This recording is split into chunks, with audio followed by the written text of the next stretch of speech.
চোরের মায়ের বড় গলা, কাকে এমন আক্রমণ করলেন শুভেন্দু? রেলের বাংলো দখল করে রয়েছেন দিলীপ ঘোষ, আরটিআইয়ের নথি হাতে চাঞ্চল্যকর দাবি তৃণমূল নেতার। রামনবমীতে শক্তি প্রদর্শনে মরিয়া গেরুয়া শিবির, বাজপাখির নজর রাজ্য প্রশাসনের। ওএমআর কাণ্ডে শুভেন্দুর তোপ, তৃণমূলের পাল্টা চক্রান্ত। পদ্ম শিবিরে ধাক্কা, পূর্ব মেদিনীপুরের পঞ্চায়েত হাতছাড়া হল বিজেপির, দখল নিল টিএমসি। হয় চাকরি ফিরিয়ে দিন, না হয় স্বেচ্ছা মৃত্যুর অনুমতি দিন, পরিবারের সদস্যদের সঙ্গে নিয়েই ক্ষোভে ফেটে পড়লেন চাকরিহারারা। রামনবমীর মিছিলে পুষ্পবৃষ্টি, দৃষ্টান্ত গড়তে চলেছে মুসলিম সমাজ। রাজারহাটে গুলিকাণ্ডে গ্রেপ্তার 6। রামনবমীতে জঙ্গি হামলা হতে পারে আশঙ্কা বিজেপি বিধায়কের, চিঠি প্রধানমন্ত্রী মুখ্যমন্ত্রীকে। এবার থেকে গ্রামে গ্রামে দেওয়া হবে 1 কোটি টাকা, জানালেন অমিত শাহ। ওয়াকফ বিতর্কে নীরব রাহুল, দেখা নেই প্রিয়াঙ্কার, ক্ষুব্ধ মুসলিম সংগঠন।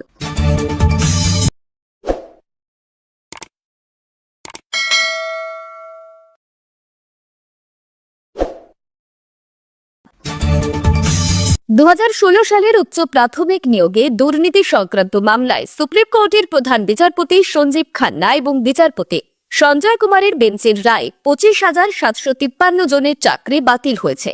রায় বলা হয়, যোগ্য ও অযোগ্য প্রার্থীদের আলাদা করে তালিকা দিতে পারেনি এসএসসি। এই ঘটনার পর রাজ্যে শুরু হয়েছে রাজনৈতিক চাপানোতর।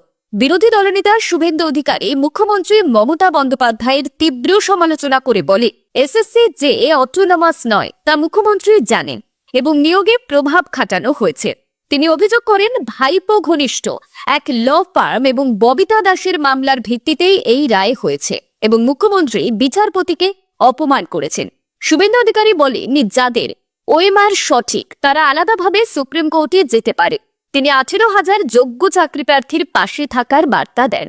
একই সঙ্গে তিনি বলেন, বিজেপি তাদের দায়িত্ব নেবে। তিনি জানান, বিধানসভায় গ্যালারি তৈরি করে অবৈধভাবে চাকরি পাওয়া নেতানেত্রীদের ঘনিষ্ঠদের ছবি প্রকাশ করা হবে। তিনি মুখ্যমন্ত্রী ও তৃণমূলকে দায়ী করে বলে, প্রয়োজনে অভিযুক্তদের জেলে পাঠাতে হবে এবং যোগ্যদের চাকরি নিশ্চিত করতে হবে। এই প্রসঙ্গে ওবিসি এবং ডিএ মামলা নিয়েও সরকারকে আক্রমণ করেন তিনি।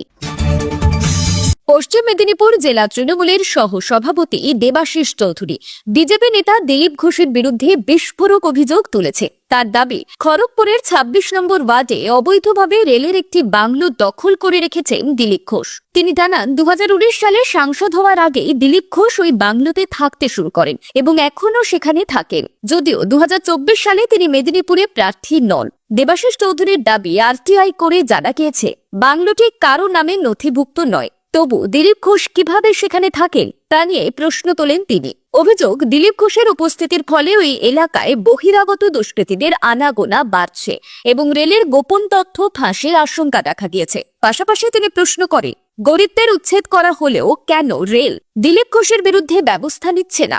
অন্যদিকে দিলীপ ঘোষ এই অভিযোগ নাকচ করে বলেন, তৃণমূল খড়গপুর দখল করে রেখেছে এবং নিজেরাই রেলের জমিতে অবৈধভাবে ঘর বানিয়ে ব্যবসা করছে। তিনি হুঁশিয়ারি দেন, যদি অবৈধ দখল না ছাড়ে তাহলে বুলডোজার চলবে। তৃণমূল নেতাদের দোষারোপ করে বলেন, যারা রাজ্য কবজা করেছে তারা দিলীপ ঘোষকে দোষারোপ করার অধিকার রাখে না। তার বক্তব্য, রাজ্যে যা কিছু হচ্ছে তা রামের ইচ্ছায়। ভিডিওটি যদি ভালো লাগে তাহলে একটা লাইক দিতে ভুলবেন না। আপনার জেলার খবর পেতে কমেন্ট বক্সে জেলার নাম লিখুন। ফিরে আসছি পরবর্তী খবরে। আগামী বছরের বিধানসভা নির্বাচনকে সামনে রেখে রামনবমীকে কেন্দ্র করে রাজ্যে ধর্মীয় মেরুকরণের প্রচেষ্টায় কোমর বেঁধেছে বিজেপি এবং তাদের ঘনিষ্ঠ সংগঠনগুলি।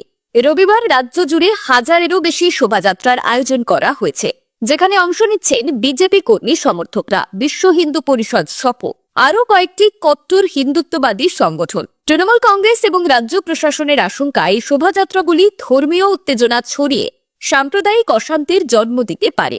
মুখ্যমন্ত্রী মমতা বন্দ্যোপাধ্যায় এবং পুলিশ কমিশনার মনোজ ভার্মা কড়া নজরদারি এবং আগাম সতর্কতামূলক ব্যবস্থা গ্রহণের নির্দেশ দিয়েছেন। কলকাতায় 203টি পুলিশ পিকেট, রাজ্য জুড়ে 29 জন আইপিএস অফিসারের নেতৃত্বে বিশেষ নজরদারি টিম এবং আকাশপথে নজরদারি চালানো হচ্ছে। বিশেষ করে রিষড়া, হাওড়া, আসানসোল, শক্তিপুর এবং শিলিগুড়ি অঞ্চলে অতিরিক্ত পুলিশি টহল, ফ্ল্যাগ মার্চ এবং গোয়েন্দা নজরদারি চালানো হচ্ছে। প্রশাসনের লক্ষ্য, অকারণে মিছিল বন্ধ না করে আইন শৃঙ্খলা বজায় রাখা এবং গেরুয়া শিবিরকে উস্কানির সুযোগ না দেওয়া। রাজনৈতিক পর্যবেক্ষকরা মনে করছেন বাংলায় এক ধরনের চোরা স্রোতের মতো কট্টর হিন্দুত্ববাদের উত্থান ঘটছে, বিশেষ করে অবাঙালি অধ্যুষিত এলাকাগুলিতে। সেই সঙ্গে প্রতিবেশী বাংলাদেশের সাম্প্রতিক পরিস্থিতি ওই রাজ্যে প্রভাব ফেলছে বলে বিশ্লেষণ। বিজেপি ও বিশ্ব হিন্দু পরিষদ যদিও বলছে তাদের উদ্দেশ্যে শান্তিপূর্ণ ধর্মীয় উৎসব পালন, তবে নেতাদের গরম ভাষণ এবং শোভাযাত্রাকে ঘিরে উত্তেজনা তৈরির অভিযোগ উঠেছে। পুলিশ এবং প্রশাসন তাই বাড়তি সতর্কতায় রয়েছে। পরিস্থিতি কোথায় গিয়ে দাঁড়ায় তা নির্ধারণ করবে রামনবমীর দিন রাজ্য জুড়ে শান্তি বজায় থাকে কিনা। এ নিয়েই এখন গোটা রাজ্যের নজর। 2016 সালের উচ্চ প্রাথমিক শিক্ষক নিয়োগ বাতিলের ঘটনায় রাজ্য জুড়ে তীব্র বিক্ষোভের মাঝে ওএমআর শিট উদ্ধার নিয়ে নতুন বিতর্ক শুরু হয়েছে। বিরোধী দলনেতা শুভেন্দু অধিকারীর দাবি, সিবিআই এবং প্রাক্তন বিচারপতি অভিজিৎ গঙ্গোপাধ্যায়ের হস্তক্ষেপে যেসব উত্তরপত্র নষ্ট করা হয়েছিল তা উদ্ধার হয়েছে। তিনি মুখ্যমন্ত্রী মমতা বন্দ্যোপাধ্যায় এবং প্রাক্তন শিক্ষামন্ত্রী পার্থ চট্টোপাধ্যায়কে সরাসরি দায়ী করেন। তৃণমূল পাল্টা প্রশ্ন তুলেছে, ভোটের আগে এই উদ্ধার কি পরিকল্পিত চক্রান্ত নয়? দলের রাজ্য সাধারণ সম্পাদক কুণাল ঘোষ বলে, উত্তরপ্রদেশের বাড়ির ছাদ থেকে ওএমআর শিট উদ্ধারের গল্প কতটা সত্য তা খতিয়ে দেখা দরকার। তিনি অভিযোগ করেন 4091 জনের প্রশ্ন থাকা সত্ত্বেও 20,000 চাকরি বাতিল করে রাজ্যে অশান্তি ছড়ানো হচ্ছে। রাজ্য জুড়ে চলছে আন্দোলন। সিপিএম, কংগ্রেস এবং বিজেপি সব বিরোধী দলই মিছিল বিক্ষোভ করছে। ডিওয়াইএফআই নেত্রী মীনাক্ষী মুখোপাধ্যায় শুভেন্দুর কাছে অযোগ্যদের তালিকা চেয়ে কটাক্ষ করেন। কংগ্রেস নেতা অধীর চৌধুরী সরকারকে অব্যস্ততার মূর্ত প্রতীক বলেন। বিশ্লেষকদের মতে এই বিতর্কে মূল প্রশ্ন থেকে যাচ্ছে, যোগ্য প্রার্থীদের চাকরি ফিরবে তো? সত্য উদ্ঘাটনের বদলে রাজনীতি মুখ্য হয়ে উঠেছে। ওএমআর শিট বিতর্ক এখন শুধুই প্রশাসনিক নয়, বাংলার রাজনীতির কেন্দ্রবিন্দু হয়ে উঠেছে। ফের পদ্ম শিবিরে ধাক্কা, আরও একটি পঞ্চায়েত দখল করে নিল তৃণমূল কংগ্রেস। পূর্ব মেদিনীপুরের ভগবানপুর 1 নম্বর ব্লকে ভগবানপুর গ্রাম পঞ্চায়েত এতদিন বিজেপির দখলে ছিল। এবার এই পঞ্চায়েত প্রধান পদে নির্বাচিত হলেন তৃণমূল কংগ্রেসের উমা রানী ভূঁইয়া। শুক্রবার প্রধান পদের জন্য নির্বাচিত হন। এই পঞ্চায়েতে যেখানে তৃণমূল কংগ্রেসের 12 জন সদস্য ভোট দেয় আর বিজেপির পক্ষে ভোট দেন 8 জন। একজন সদস্য অনুপস্থিত ছিলেন। ফল নির্বাচনে প্রধান হিসাবে নির্বাচিত হন তৃণমূল কংগ্রেসের সদস্য। 22 আসন বিশিষ্ট এই পঞ্চায়েতে গত নির্বাচনে সমান সমান আসন পেয়েছিল তৃণমূল এবং বিজেপি, অর্থাৎ উভয় দলের পক্ষ থেকে 11 জন করে পঞ্চায়েত সদস্য ছিলেন। ফলে টসের মাধ্যমে এই পঞ্চায়েতের প্রধান হিসাবে নির্বাচিত হয়েছিলেন বিজেপির সদস্য। অন্যদিকে উপপ্রধান হয়েছিলেন তৃণমূল কংগ্রেসের সদস্য।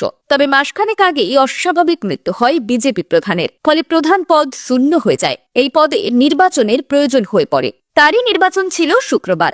এদিকে নির্বাচনের ঠিক আগেই বিজেপির এক সদস্য তৃণমূলে যোগ দেন। ফলে স্বাভাবিকভাবে বিজেপির সদস্য সংখ্যা কমে গিয়ে 9 জনে নেমে আসে। তৃণমূলের সদস্য সংখ্যা বেড়ে হয় 12 জন। তৃণমূল সংখ্যাগরিষ্ঠ হওয়ায় ভগবানপুর গ্রাম পঞ্চায়েত তৃণমূল কংগ্রেসের দখল করে বোর্ড গঠন করল।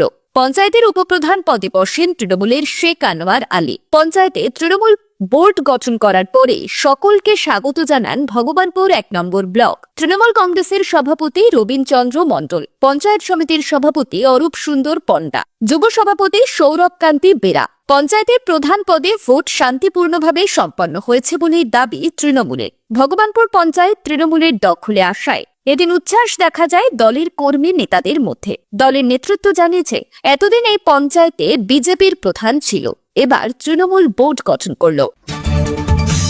যোগ্য অযোগ্যদের আলাদা করে যোগ্যদের চাকরি ফিরিয়ে দেওয়ার দাবি নিয়ে বাঁকুড়ায় বিক্ষোভে সামিল হলেন সদ্য চাকরিচ্যুত শিক্ষক শিক্ষিকারা এবং তাদের পরিবার। শনিবার সন্ধ্যায় বাঁকুড়ার কৃষক বাজারে তারা জমায়েত হয়ে প্রতিবাদ জানান। সুপ্রিম কোর্টে বহাল কলকাতা হাইকোর্টের রায়ের জেরে রাজ্যে প্রায় 26,000 শিক্ষক ও শিক্ষাকর্মীর চাকরি বাতিল হয়েছে। বাঁকুড়া জেলায় সংখ্যা 1000-এরও বেশি। বিক্ষোভকারীদের বক্তব্য, তাদের যোগ্যতা থাকা সত্ত্বেও রাজ্য সরকারের গাফিলতির ফলে অপবাদ কুড়োতে হচ্ছে।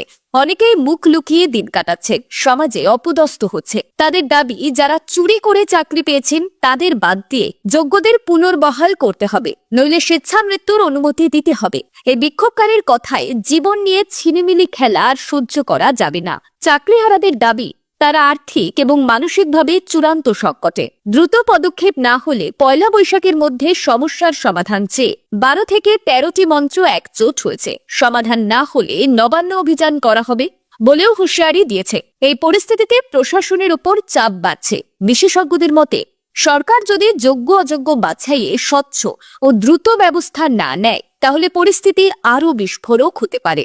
রাজ্য রাজনীতিতেও এই আন্দোলনের প্রভাব পড়ার সম্ভাবনাই প্রবল। রাজ্য জুড়ে রামনবমীকে ঘিরে রাজনৈতিক উত্তেজনার মধ্যে সম্প্রীতির অনন্য বার্তা দিল মালদহের মুসলিম সমাজ। সহিষ্ণুতা এবং ভালোবাসার দৃষ্টান্ত রাখতে তারা রামনবমীর মিছিলে পুষ্পবৃষ্টি, জল, শরবত ও মিষ্টি বিতরণের উদ্যোগ নিয়েছে। রাজনৈতিক হুঁশিয়ারি পাল্টা হুঁশিয়ারির উত্তাপের বিপরীতে এই উদ্যোগ নিঃসন্দেহে প্রশংসনীয়। মালদহের আতকুশি মুসলিম কমিটির সম্পাদক আসিফ হোসেন জানিয়েছেন, এই আয়োজন নতুন নয়। প্রতি বছরই তারা রামনবমীতে অংশগ্রহণকারী মানুষদের আতিথেয়তা করে। তার কথায়, বাংলার মাটি সম্প্রীতির মাটি। জাতপাত বা ধর্মে ভেদাভেদ নেই এখানে। একমাত্র ক্ষমা আর ভালোবাসাই পারে সমাজকে হিংসামুক্ত করতে। এই সম্প্রীতির বার্তা যখন গোটা রাজ্যে উত্তেজনার আবহ তৈরি করছে, তখন তা নিঃসন্দেহে এক অনন্য দৃষ্টান্ত। রাজ্যে অতীতে রামনবমী উপলক্ষে কলকাতা সহ একাধিক জায়গায় অশান্তির নজর রয়েছে। তাই এবারে পুলিশের পক্ষ থেকেও বাড়তি সতর্কতা নেওয়া হয়েছে। শুরু হয়েছে রুট মার্চ। রাজনৈতিক পর্যবেক্ষকরা মনে করছেন, বিধানসভা ভোটের 1 বছর আগে বিজেপি এই উৎসবকে ব্যবহার করে হিন্দু ভোটে দখল বসাতে চাইছে। কিন্তু মালদহের এই মুসলিম সমাজের উদারতা এবং সম্প্রীতির উদ্যোগ অনেকটাই রাজনৈতিক বিভাজনের চেষ্টাকে ব্যর্থ করে দিতে পারে। এই সময়ের প্রেক্ষাপটে সম্প্রীতির এই বার্তা হয়ে উঠতে পারে গোটা রাজ্যের জন্য গাইডলাইন। রাজারহাটের নারায়ণপুরে তৃণমূলের গোষ্ঠী সংঘর্ষে শুক্রবার চলেছিল গুলি। ঘটনায় শুক্রবার দুজনকে গ্রেপ্তার করে নারায়ণ থানার পুলিশ। ধৃতদের শনিবার ব্যারাকপুর আদালতে পেশ করা হয়েছিল। ধৃতদের জিজ্ঞাসাবাদ করে এবং এলাকার সিসিটিভি ফুটেজ দেখে চিহ্নিত করে শনিবার আরও 4 জনকে গ্রেপ্তার করল নারায়ণপুর থানার পুলিশ। এখনো পর্যন্ত রাজারহাট নারায়ণপুরের গুলিকাণ্ডে গ্রেপ্তার 6। রাজারহাটের নারায়ণপুর এলাকায় তৃণমূল কর্মী হাজি ইসরার আহমেদকে লক্ষ্য করে গুলি চালানোর অভিযোগ ওঠে। আহমেদকে লক্ষ্য করে 4 রাউন্ড গুলি চলে বলেই অভিযোগ। অল্পের জন্য প্রাণে বাঁচেন সব্যসাচী দত্তের অনুগামী।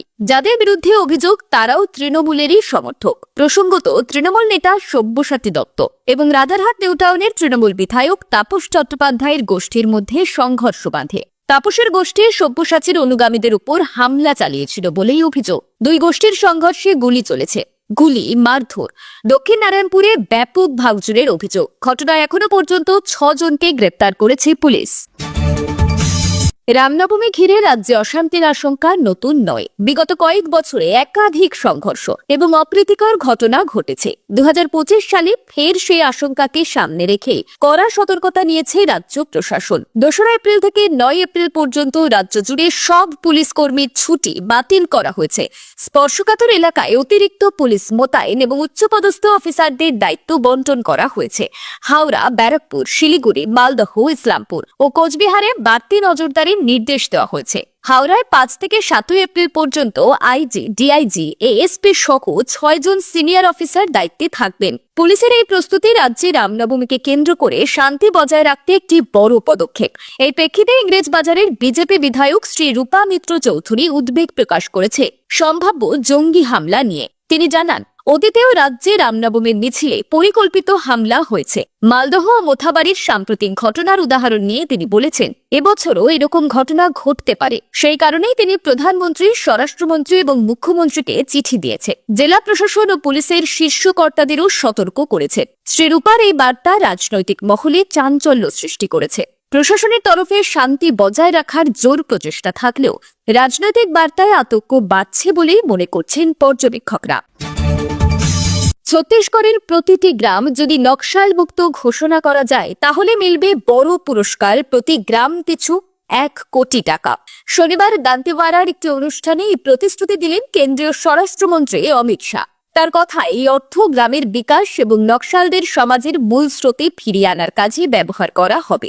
স্বরাষ্ট্রমন্ত্রী আগে লক্ষ্য স্থির করেছেন 2026 সালের 31শে মার্চের মধ্যে দেশকে সম্পূর্ণ নকশাল মুক্ত করতে হবে। সেই লক্ষ্যে এগোতে গ্রাম পিছু 1 কোটি টাকা পুরস্কারের কথা ঘোষণা করেছেন তিনি। আত্মসমর্পণকারী নকশালদের পুনর্বাসন এবং বিকাশই এই প্রকল্পের মূল উদ্দেশ্য। এদিনের অনুষ্ঠান থেকে আরও একাধিক ঘোষণা করেন স্বরাষ্ট্রমন্ত্রী। তেন্দুপাতা সংগ্রহকারীদের নতুন করে টাকা দেওয়ার সিদ্ধান্ত নেওয়া হয়েছে। প্রতি বস্তা 500 টাকা।